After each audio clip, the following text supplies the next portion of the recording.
before coming back to us. And for whatever reason, you know, the time wasn't right.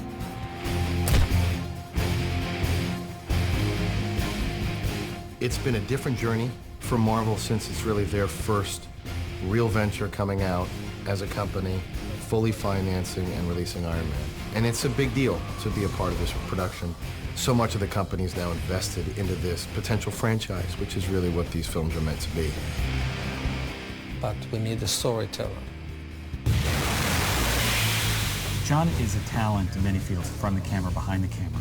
But when you look at Made and Elf and Zathura, that's a track of a filmmaker that is nearing the top of his game. But very important for us with him is his love for Iron Man. That was the movie he wanted to make. Iron Man is one of the comics where you have very few purists who have attached themselves to specific storylines. In the case of Iron Man, it's the myth of Iron Man, it's the suit, it's what the suit could do. Things change from time to time with the suit, but there's a basic character that Tony Stark has and a certain look that the suit has. I went in to meet them and then wound up screen testing for Tony Stark for Iron Man. It was like, I went in the building, and everywhere you go, there's another movie you loved, and the Spider-Mans and everything. I go, God, it'd be really great if I could do one of these. It was kind of like an independent director and cast, but, you know, doing this great big film, so it was the best of both worlds. I'm jealous. Excellent.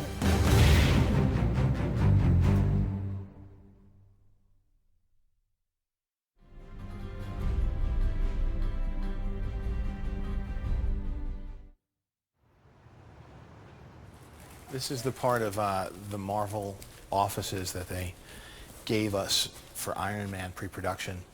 Normally, we would, you know, start this, we would rent some office space near a studio. We're about to move to Playa Vista Studios. So this allowed us to sort of get a running start and be close to the people who are part of Marvel Studios here. So it was nice. We had these great digs, and we got to use the meeting spaces, and we're starting to outgrow this space. Here are some different, the evolution of concept art for the suit.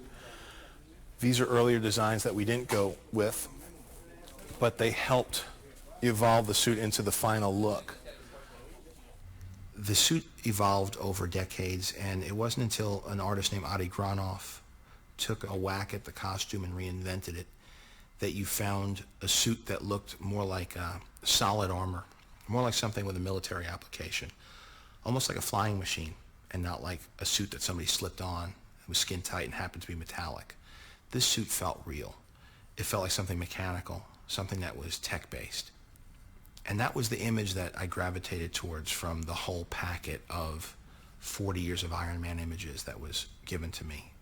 The suit for the movie is completely different. In my artwork, I try to make things appear functional, but they're not functional because there isn't a real person inside. We spent months and months trying to figure out how different sections bend and intersect, and how there could be a person inside, and if he bends his arm, will it actually break his bones? And I mean, all those details like that. And then the helmet and how the helmet opens, and can the head fit inside the helmet, and then does the make the head look too big? I mean, all these things that in a comic book, I mean, I just draw it whatever looks the best. We have basically the chest piece, which you see on one of the other renderings here, the abdomen piece, which would go on sort of like a tank top. You have the boxer shorts sort of area, and then the leg, and the whole idea is to make each of these components expand so that you can just slip into them as one big piece, and then as you put them on, they would collapse and end up snug on the leg. Here's Ryan working on some keyframe work from the movie of Tony Stark first waking up in captivity. This is the beginnings of some thoughts for the beginnings of the first gray Iron Man suit. So you can see sort of the chest piece, and as you can see, these arm pieces were inspired by this piece of hardware here. This armature that we got from Stan Winston was basically a starting point to say how, what are the basic pivot points that you would need to be able to move your arms and have as much flexibility as possible. This is also something that we use to help limit the movement that the performer used when we're doing some mocap tests for the CGI on it. This is sort of a dogfight sequence that happens late in the second act. As we can see, we're sort of cross-cutting between Rhodey, the pilots, and Tony Stark flying. And these have been color-coded and worked on and photocopied because this is part of what was used to be input into the animatic. This was all input into the computer and animated, and you're able to watch it like you would a movie.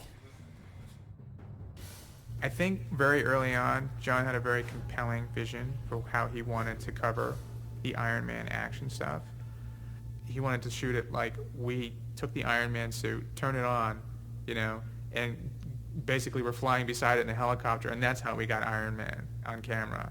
The one thing that we still have over previs and animatics is that you can draw a scene really, really quickly, and you can draw changes really, really quickly, and as it should be. I mean, it's an exploratory part of the process to find the vocabulary of the movie and find the angles you want and come up with the coolest stuff possible. If anything, that's the comic book artist who's sort of like, I'm just going to draw and draw and draw. I'm going to make this scene huge, you know, and before you know it, it expands into something that's absolutely unmanageable, unshootable. It'll never go in any schedule. But what you can do from that is take the things in it that you respond to, and that's what John did. So this is what I was hoping would be my office, but they made an appeal to me that this was the biggest room, so we need a room for all the previs crew. So you have animators, CAD artists, everybody who is involved with taking what we did on the storyboards and translating it into a 3D animation. There are certain shots, like this is a really successful shot here. We like this one a lot. His little lights come on, his flying lights. And they're coming into the Santa Monica Pier. Some of these are a little bit too quick, some of them are a little bit off. The flow is pretty good, but once we refine it in the previs, it will then translate pretty much one for one with the final film. We've seen flying in so many movies, especially through buildings in New York City. We wanted to put this one on the West Coast, where flight sort of began, where you sort of had Hughes aircraft and sort of keep the tradition of him being a Howard Hughes type character alive. I really like this one, how he's flying over all the buildings. Really feels like you're flying up into space, to the stars. That's really cool. So when we're done with this, it'll actually, hopefully, translate into the actual movie. And we'll be able to watch some finished film while we're working on the movie and show it to the actors and the crew for morale. That's really great. And the camera shake is pretty strong. That's really good. See, this is exciting. This like gives me goosebumps. You're not even fighting a bad guy here. All you're doing is really flying through the air. As I was talking to the people doing the previs, the artists, the storyboard artists, the animatics, it was about how do you really viscerally make you feel as though you're flying? We've all dreamt about flying. How exciting is one of those dreams? It's never boring. I think just the feeling of flying for the first time in a movie like this, if you handle it right, should give you chills. Just seeing him fly, really feeling like you're flying with him, if you cover it the right way, shoot it the right way, and present it to the audience in the right way, it should be an emotional experience. And then when you fight the bad guy, even more fun. But don't blow past that stuff. What's it really like? What would it really be like to get in a suit that could fly? It would be a life-changing experience. Don't lose sight of that. You're making a movie. And movies are about emotion. They're about allowing the audience to experience something they can't in real life. But let them experience it in a real way. And that's the hope. The hope is to ground this thing in reality wherever we can, because it's so superhuman. These heroes are so larger than life that any opportunity we could find to sort of screw it down to reality, we would be hard-pressed to make a movie without taking advantage of those opportunities that you would really feel something about.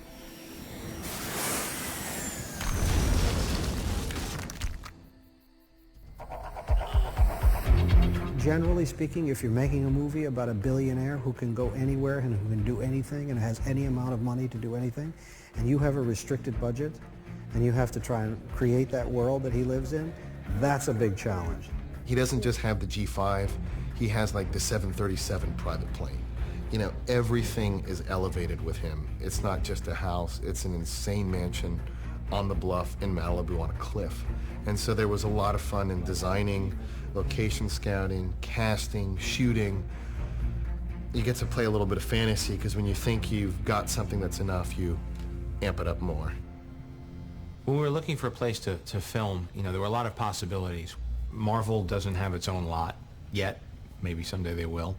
And so we're looking for stage space that was large enough and in the Los Angeles area. And one of the places where a lot of films have shot is here at Playa Vista. And we thought it was really cool because this was the place that the Spruce Goose was originally built. It was Howard Hughes's old assembly factory and his headquarters for some time. It wasn't lost on us that the legacy of Howard Hughes was sort of alive and well here, and Tony Stark is a little bit of the heir to the throne of the Howard Hughes reputation. For so long, the divisions were kept very separate. The film division out in Hollywood, which really was producing the films with other studios, was kept was separate from the publishing division where they make the comics, was kept separate from the animation division. And it was important to me to bring all those divisions together. So there's multiple chambers, obviously, to this thing for the escape sequence. Marvel Films invited a bunch of us out. Myself, Joe Quesada, Axel Alonso, our big editor brain trust, and a number of our key creators. It was a great thing even just to go out and be asked and to walk around the half-finished sets and see all the pre-production design. And it really makes you feel, just as a guy working at Marvel, that this really is our movie as opposed to a movie. Too much of a shift to ask that he feels that he's fallen short of what his father's ideology I think that's what we're beginning to imply, and we should imply further with either his alcoholism, his tardiness, his womanizing. Working in the comics for so long, and sometimes watching the movies and going, that wasn't quite right if they just stayed a little closer to the source material. So part of our being there was saying, guys, how far are we away from the source material? How do we steer it back? Is it okay to steer away this way? And how do we just make this the best possible movie? And I think also for Pepper, she has to realize that the moment that kiss happens, she's the glue in his life. Without him, the whole thing derails. We had two great writing teams on this film. Art Markham and Matt Holloway came on and did some early drafts for us and continued throughout the process on and off. And Mark Fergus and Hawk Otsby came on board as well. They had worked with John on a film he had developed at another studio that didn't end up moving forward. Marvel Comics has been really fantastic about giving us the whole history, teaching us everything we could ever want to know about the characters, and then saying, feel free to explore around those parameters. Yeah, when you see Zathura, you'll love this right there. We made a decision early to go with Stan Winston Studios to design with us the Iron Man suits. That's going to be too kicky. Yeah. And that's too matty. I like the brush feeling. Yeah, this is kind of I'd like to say, gosh, everybody was just clamoring after us to do Iron Man, but the fact of the matter is that the minute we heard that Iron Man was being made, we went after it. We're all Iron Man fans. It was like the perfect thing for the studio. So we went after the show, and at just about the time that Jon Favreau was signed to actually direct it was when we took our first meeting with Marvel, and John was in that meeting. This particular film was a little bit more interesting because there was already a design idea or a series of design ideas in place. They had conceptual drawings of Iron Man that fit a certain body proportion and a certain body type. So we had to inherit those and then bring them into our world and make them function. The big challenge was the fact that they hadn't cast anyone to be Iron Man. And here it is. Here's the final. And that's what we come to. There it is. Yeah. That's what we get for the amount we have to spend. The journey you generally go through and the creation of a suit is you sit down with Stan Winston, his design team, our internal team, Favreau, the producers, and everyone starts with drawings and images, and you Photoshop and you get to sort of a 2D drawing, like a color drawing that you can hang up. That then gets moved to a modeling stage, to a 3D model, so you see a quick time of a model that turns. Then that goes to a clay maker, and then you see the first clay made of it, and it's something tangible now that you can touch and you can spin. And we're convinced that a human head would actually fit in this thing, right? The ears are right up inside, right up against It's exciting. This is when you really get a sense of the movie coming together, when you start to see this. It's a bigger leap in some ways to go from an idea to this than to go from this to the actual movie. And then there's generally a maquette that's made, which is a miniature desktop model of it, and it might be only 2 feet tall. It's a work in progress, but it's coming along. That's great. Obviously, we don't have the wardrobe when we get with help. And then you wait, and you know the next step is the suit. And it's the full-size, shootable, physical suit that a person's going to get into. I've never made a movie of this size before or of this genre. I've always been a fan, but it's a daunting undertaking. The day I knew everything was going to be okay was the day that Robert Downey Jr. was attached to play Iron Man. That is gorgeous. What Kevin's going to do, and they're going to take a cast of your foot so that it's a very low relief strap. Stan Winston's reputation and Shane, the guys on that team, I worked with them before. Every time you go into their shop, you go, oh my God, and they did that, and they did that, and AI, and this and that, and you see a history of films that I grew up on. The reason that I'm playing Tony Stark, the reason that I'm involved in Iron Man, the reason that I'm so excited is I'm crazy about movies. That's why I wanted to become an actor. That's like, I could cry watching Chud, Cannibalistic Humanoid Underground Dwellers. I buy into movies. I love it. I see The Fly. I don't care if that's Jeff Goldblum going, you know, I'm like, I'm in it. They're transporting. The fly's dying. I mean, I'm a sucker for this stuff. Yeah, again, I'm just thrilled to land another gig with you. That's cool. Me too, man. The best thing I can tell you about me is ultimately I just don't do anything. Well, I'm sick. I'm out of here. All right. Later. Get a good night. Stan, thanks. Good to see you, Rob. Okay. I'll see you soon. I walk in like a fan because I say it humbly because I really don't do it. I did it when I started. Now I oversee it. Shane oversees it. Everybody. I just enjoy it. I come in and it's easy for me to say, wow, that's cool. Do more of that. You know, make sure my name is on the screen. How many gags are you doing? We're going to do the inclined one after this one, but this one right now you're more upright. We're just going to do a small blender section. Hey, I don't like my little tummy there. I'm not doing all this core work for nothing. That's all I'm saying. Behold the mass. I'm beholding the We could hold off on this part.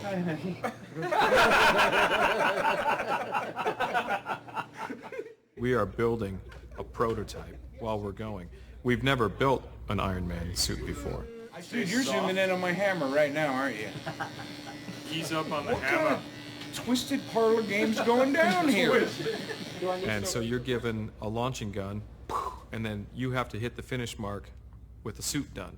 So it's not like we are ever able to kind of make one and then scrap it and make another one and make improvements and scrap that. And we have to actually work it all out and deliver at the time we're supposed to.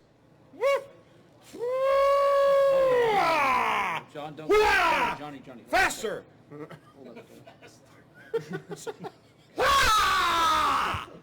Thank you. Right now you're in the Stan Winston mold shop, the finishing shop. What you see behind me is where most of the parts are being modeled and parts are being painted. There's about 450 individual parts that make this suit.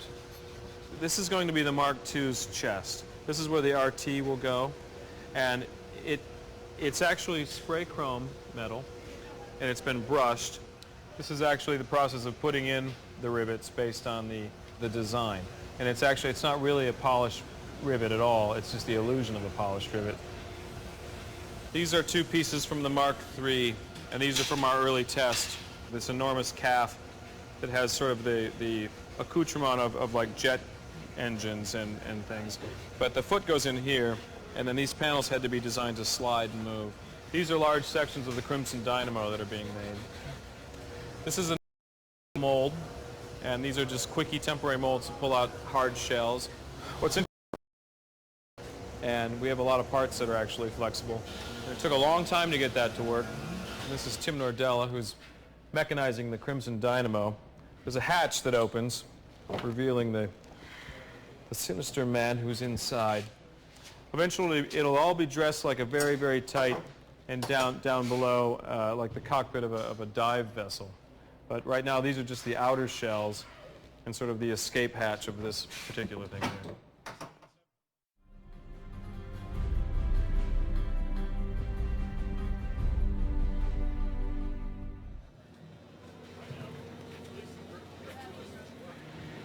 When you work with someone like Stan Winston's company, so far, this is John and my second film with them. It's still a pretty magical experience when that suit's first rolled out. Shane likes to put it behind a curtain generally and unveil the curtain in a very dramatic way, and there was Iron Man standing behind. What do we do today? I turned it on. Voila! And then you look at it and you touch it, and it's sort of half excitement and half fear because it's very real.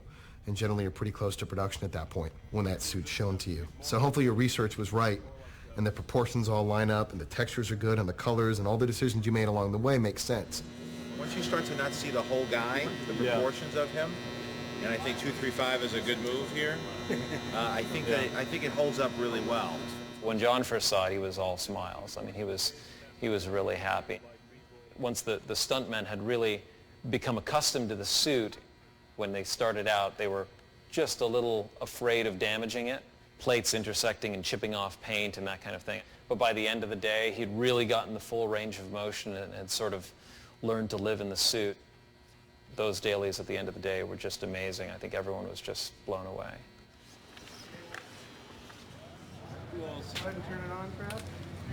You have to be strong and you have to be athletic to do this. It's like wearing very heavy football gear. Your endurance level has to be up for it because it's a double-edged sword. We have to make it light enough to move, but we have to make it heavy enough not to just completely, crack apart when somebody puts too much muscle into it. So just do a, like the first guy, outside the door. The Mark I with the flamethrowers and stuff was close to 100 pounds. Without the flamethrowers and the gas and everything on it, it was maybe 60 or 70 pounds. Okay, and roll camera. What it feels like you're doing inside the suit doesn't relate at all. When I'm walking, if I look down to see my mark at all, they notice. But when I roll my shoulders up and try to get the hero pose, they can barely see it. So it's taken a while to watch ourselves on camera to learn what it looks like and what the moves relate to. Another rotation, Mike. Right here it locks out. Here the weight comes down on my shoulder. So to be erect, is this what you're looking for? Well, I just want to see it, to see if it, because right now we're seeing, I see you crouch, right? Yeah, the hero poses kind of came from us just kind of striking poses and looking what looked best, and then them saying, yeah, hold that, and things from the comic book that they had took and poses they want, and then there were some that we came up with our own, and just different looks and, trying to show that you could see his character. If he's angry or if things are going good in the suit, they wanted to see that on camera. Roll camera. Action. Yes, of course there's going to be a great deal of digital work that has to be done to bring something like this to life on screen. But the fact of the matter is these suits truly exist. And they are going to be there. And they're going to be on the set. And they're going to be actors. And we are going to see the real thing along with the digital thing. But when you as an audience are looking at it, screw you up a little bit so you really don't know what you're seeing. Is that real or is that digital? And then you let go. My background as a filmmaker is not in this sort of genre. I've dabbled a little bit in special effects in Zathura and Elf, but really I come from more of an independent background, primarily a comedic background. And so I really wanted to offer a human side that would fit in with my sensibility of filmmaking. And in assembling the cast that I did between Robert Downey Jr. and Jeff Bridges, Gwyneth Paltrow, Terrence Howard, that's a cast that I would be happy to have in a drama or a comedy. And to be able to have them to support a bigger-than-life superhero really offers the possibility to exceed what people's expectations might be of this type of genre. Listen to me. You are like a little child sitting next to its father in a car with a plastic steering wheel, turning the wheel, but its father's driving, Tony. Well, then let me out of the car. Join me. Let's get there and let us start. We can raise all the funds we can. What do you mean? I was the one who arranged the injunction, Tony. You could have saved a lot of trouble if you just... Did I hear you? Yeah, no, that'd be great. That'd be great. I think it was my manager, David Schiff, was very excited about this project. He was telling me about Iron Man. And I said, oh, who's directing? And he said, Jon Favreau. I said, oh, God, he's such a wonderful director, writer, and actor. I said, he'd be great to work with. And who's playing Iron Man? Robert Downey Jr. So, wow, so that's a pretty good team right there. And he said, keep me posted. This sounds like a good, something I'd like to get involved with. We'll let you warm up a little bit, and then we'll start throwing a little movement into it. Robert's a guy who is very disciplined in his approach to everything he does, and he's really gotten his body and his mind into a very, sort of clear, disciplined state, and that sort of carried over into how he prepared for the role. Wherever direction is, just point kind of the opposite way, right? Yeah, when you feel it going the other direction, act like you're trying to counter it. Okay, go the other, there you go, just like that. I think he was very aware that he sort of had a burden in this film that he hadn't had before. He could sort of be charming and funny and come in and out of a movie and steal scenes in the past, but now he was sort of an iconic superhero. It's good to eat about 10 minutes before this, right? Oh, yeah.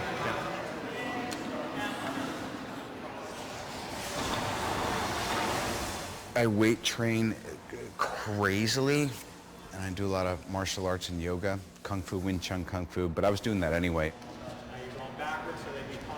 About a year ago, I said, I really want to put on some size, which isn't easy when you're in your late 30s, and now I'm 41.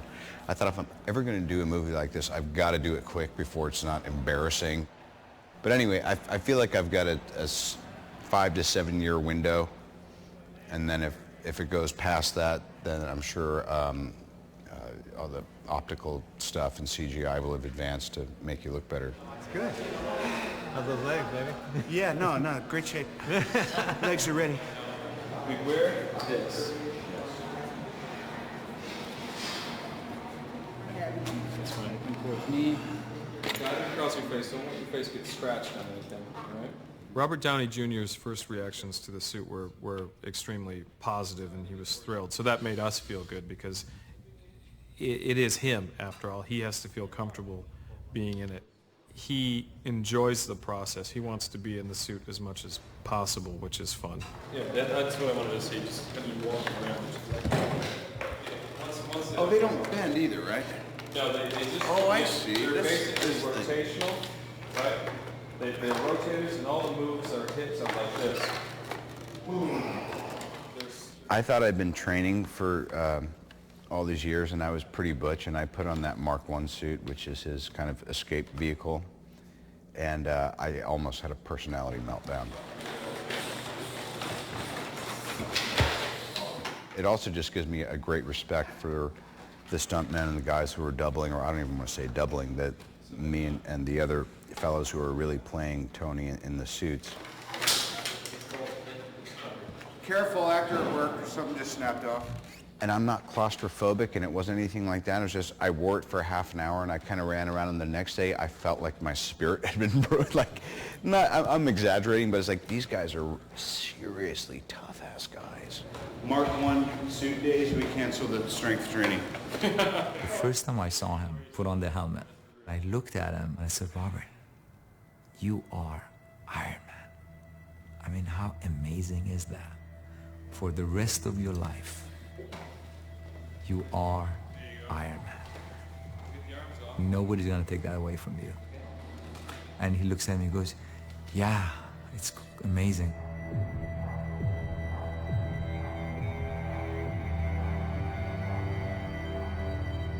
I think we need to add some rust to it, but Here we are. 3 RTs. I love the lag bolts in there. That's great. Well, we're right about to start shooting, and we're rehearsing now. We have the run of the set. We actually started shooting second unit. We went down to the Santa Monica Pier and shot the Ferris wheel yesterday, and that was exciting because we crossed a couple shots off our list of the thousands we need. There's a stress factor that kicks in, and that starts to go away and diminish once you capture each shot and each scene on film. I'm gonna tell you right now. But right now, all there is anxiety, stress, and going over and over again your plan of attack on this movie that's certainly the biggest movie I've ever been involved in making. I think we have about a 74-day shoot, and day one is on Monday. So Deborah, we're just talking about the... Happy trails.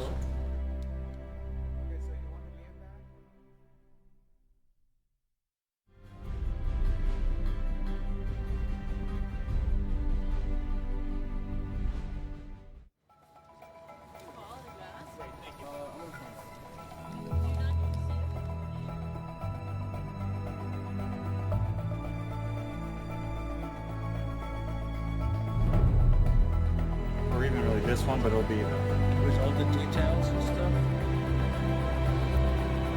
There's not a lot of variation of color in there, so if we could do anything just to maybe like little highlights of rust or something like that. Here we go. And roll sound. Sounds good. Hey, Mark. And action. Robert. Robert really wanted to play Tony Stark, and I really wanted him to play Tony Stark. It wasn't the most obvious choice from a studio's point of view. Unfortunately, Marvel is a new studio with a lot of freedom. We weren't dealing with the classic studio system where they have their lists that they generate. There was a lot of freedom to cast the best person for the role, because fortunately with Marvel movies, the image of the superhero is in fact the big draw, the big star. And they've learned that they've had a lot of success in the past when they've hired people who are good, interesting actors and relied upon the name of the brand itself to sort of be the thing that becomes the rallying cry from a commercial standpoint. You then are able to try to make the best movie possible. How dare you refuse the grace of your son? God! You're only alive because of his generosity. You are nothing! Nothing! You understand me? People have drawn parallels to the character in his own life, but that wasn't by any means the decision or part of the criteria by which we chose him. He's a tremendous American actor who has an incredible body of work, and I think has the personality of Tony Stark. He has the look that sort of matches with the comic books. There's sort of a childlike quality to Robert. There's an imagination to Robert that is very similar to Tony Stark, who's an inventor. There's a sense of humor to Robert, which Tony shared. There's a confidence. There were just so many qualities as you began to look through the history of the comic books and who Tony Stark was, and really who Robert is as an actor and as a person. But allowed the great Genghis Khan to rule from the Pacific to the Ukraine.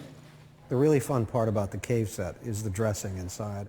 What is life like when you're locked up in a room like that for like 2 or 3 months? And Robert, you know, brought a lot of his own personal experience to the cave too, which was fantastic. I mean, he taught us how you make tea in prison with the nice sock, or how you make coffee, how you play games, you make backgammon sets out of nothing, things like that. With Robert in the Iron Man suit, we tried to keep it at a minimum for him. We'd try and keep it at a partial suit for him so he could do his acting, because it's so restrictive in that suit. And then we would let, you know, ILM fill in those blanks where the suit would be full. Stop. Stop. Stop. Come on. Please. Get up. Get up. As an actor, I've never gone through a process like this before, because usually you have a written page and you have a definite set idea of what it's going to be like. But we really found Jensen during rehearsals, sitting around the table and just talking. And the fantastic thing about this project has been everybody's been so open. You maybe could shave about 90 seconds off your death would be nice, because it's a little uncomfortable leaning over there. Well, 90 seconds? You heard me. Robert Downey is just a jeweler. My girlfriend says, I think you're in love with him or something. Here we go. Ready, and action! This is our last day in here. And I remember when these walls were white and before there was set dressing in. And we were trying to figure out what the heck we're going to do in here. And it's a really cool feeling and sort of bittersweet, but satisfying when you say it's done. There's no more decisions to be made after 10 months of trying to figure out what we're going to do. But we started off here, and now coming out of here, I feel like I understand who Tony Stark is more. I think Robert does as well. And hopefully, when this whole sequence is cut together, people will totally buy that Robert is in the Iron Man suit and that he built it, and it makes sense. But you don't know. I mean, now as we just finished, I haven't seen any of the scenes cut yet. But I know that every day's work was really good and really strong, and we did better than what was in the script. So we're shooting a close-up of Robert because we can, and then we're leaving the set behind for second unit to shoot a lot of action stuff. But this is fun. There's a lot of memories in here.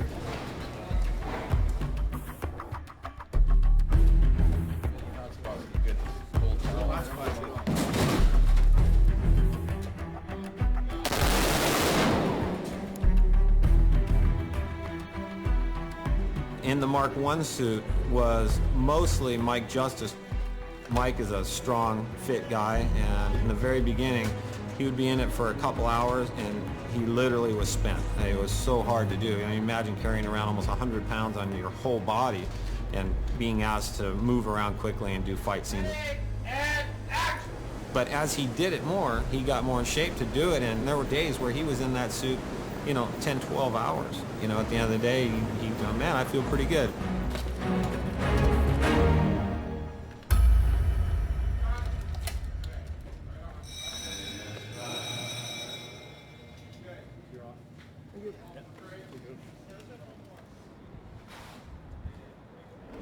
Well, we finally got out of the cave, and now we're shooting at Disney Hall. It was designed by architect Frank Gehry. It's a very beautiful space.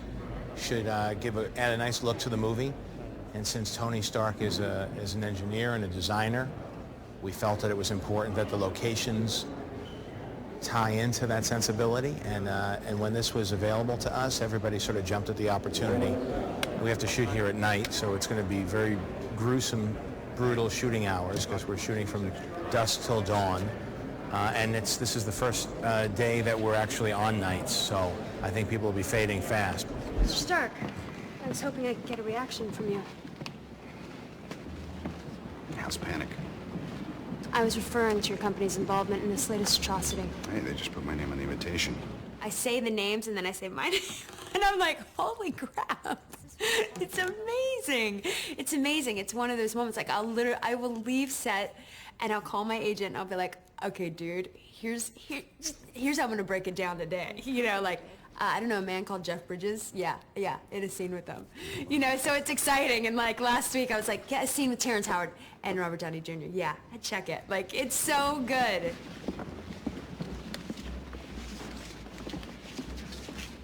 Hey, Potts. What are you doing here? Just avoiding government agents. Are you by yourself? Where'd you get that dress? Oh, it was a birthday present from you, actually. I got great taste. Yes.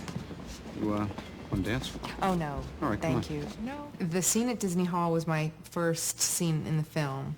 I had taken quite a lot of time off to be with my children and have babies and everything, so it was kind of intimidating the first scene back, to be in this extremely backless dress. It was good that in that first scene that Pepper was kind of nervous and feeling a little bit uncomfortable. I had always wanted to work with Robert. It had been kind of one of my lifelong ambitions. And when I was talking to Robert before I accepted the role, he said, aren't you tired of doing these great little movies that no one sees? Don't you want to be in a movie that people see? And I thought, yeah, that would be fun.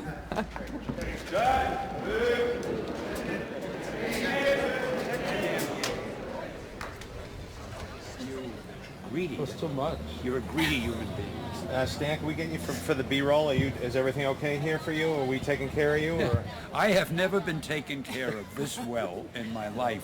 I'm just a little bit upset knowing that eventually we're going to have to go on there again and do some acting. Who's the best director of any Marvel movie? Well, not only the best, but as far as I'm concerned, Jon Favreau That's is right. the only Okay. director.